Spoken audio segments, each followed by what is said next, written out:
2 अक्टूबर बुधवार। रक्षक स्वर्गदूत अनिवार्य स्मृति। आज का पहला पाठ है निर्गमन ग्रंथ अध्याय 23 पद संख्या 20 से 23। मैं एक दूत को तुम्हारे आगे आगे भेजता हूँ, वह रास्ते में तुम्हारी रक्षा करेगा और तुम्हें उस स्थान ले जाएगा जिसे मैंने निश्चित किया है। उसका सम्मान करो और उसकी बातें सुनो। उसके विरुद्ध विद्रोह मत करो। वह तुम्हारा अपराध नहीं क्षमा करेगा, क्योंकि उसे मेरी ओर से अधिकार मिला है। यदि तुम उसकी बातें मानोगे तो मैं तुम्हारे शत्रु और तुम्हारे विरोधियों का विरोधी बनूंगा। मेरा दूत तुम्हारे आगे आगे चलेगा और तुम्हें आमोरियों, हित्तियों, परिज्जियों, कनानियों, हिव्वियों तथा यबूसियों के देश पहुंचा देगा और मैं उनका सर्वनाश करूंगा। यह प्रभु की वाणी है। ईश्वर को धन्यवाद। संत मत्ती के अनुसार आज का पवित्र सुसमाचार अध्याय 18 पद संख्या 1 से 5 और 10। उस समय शिष्य ईसा के पास आकर बोले, स्वर्ग के राज्य में सबसे बड़ा कौन है? ईसा ने एक बालक को बुलाया और उसे उनके बीच खड़ा कर उनसे कहा, मैं तुम लोगों से यह कहता हूँ, यदि तुम फिर भी छोटे बालकों जैसे नहीं बन जाओगे तो स्वर्ग के राज्य में प्रवेश नहीं करोगे। इसलिए जो अपने को इस बालक जैसे छोटा समझता है वह स्वर्ग के राज्य में सबसे बड़ा होगा। और जो मेरे नाम पर ऐसे बालक का स्वागत करता है वह मेरा स्वागत करता है। सावधान रहो, उन नन्हों में से एक को भी तुच्छ ना समझो। मैं तुमसे कहता हूँ, उनके दूत स्वर्ग में निरंतर मेरे स्वर्गिक पिता के दर्शन करते हैं। यह हमारे प्रभु यीशु ख्रिस्त का सुसमाचार है। ख्रिस्त की जय।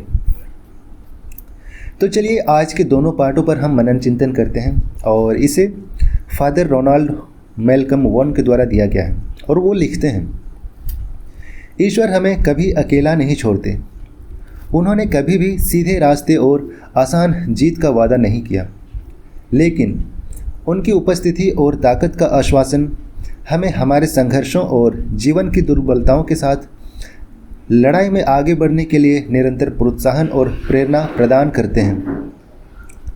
ईश्वर ने प्रतिज्ञा की थी कि वह मार्ग में हमारी रक्षा करने के लिए हमारे आगे आगे चलेगा और हमें उस स्थान पर लाएगा जिसे ईश्वर ने तैयार किया है। यह जानना बहुत उत्साहजनक है कि ईश्वर हमारे आगे आगे जाते हैं, कि वे जानते हैं कि जीवन की यात्रा में आगे क्या है और वे हमें सुरक्षित घर पहुंचाएंगे। ईश्वर ने अपने दूत को रास्ते में हमारी रक्षा करने के लिए भेजने का वादा किया, लेकिन हमें उसकी आवाज़ सुननी चाहिए। यह बहुत महत्वपूर्ण है क्योंकि हम में से बहुत से लोग अपने जीवन में ईश्वर के वादों को देखने के लिए तरसते हैं, लेकिन प्रभु की वाणी को सुनने से चूक जाते हैं। ईश्वर ने यह भी वादा किया कि वे हमारे शत्रुओं का शत्रु और हमारे विरोधियों का विरोधी होगा। हमारा दुश्मन शैतान और उसके जाल हैं। जब हम अपने दूत के निर्देशों को सुनते हैं तो हम उन प्रलोभनों और परेशानियों से निपटने के लिए शक्तिशाली हो जाते हैं जो शैतान हमारे रास्ते में डालता है। ईश्वर हमारे जीवन के हर चरण में हम पर नज़र रख रहे हैं। वे हमारी कमजोरियों और उन क्षेत्रों को जानते हैं जहां हमें उनकी सबसे ज़्यादा ज़रूरत होगी।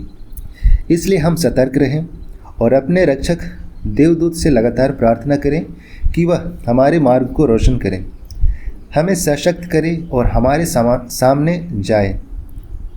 हम उसे इस वचन में सुनते हैं और अपने जीवन की दैनिक घटनाओं में उसका अनुभव करते हैं।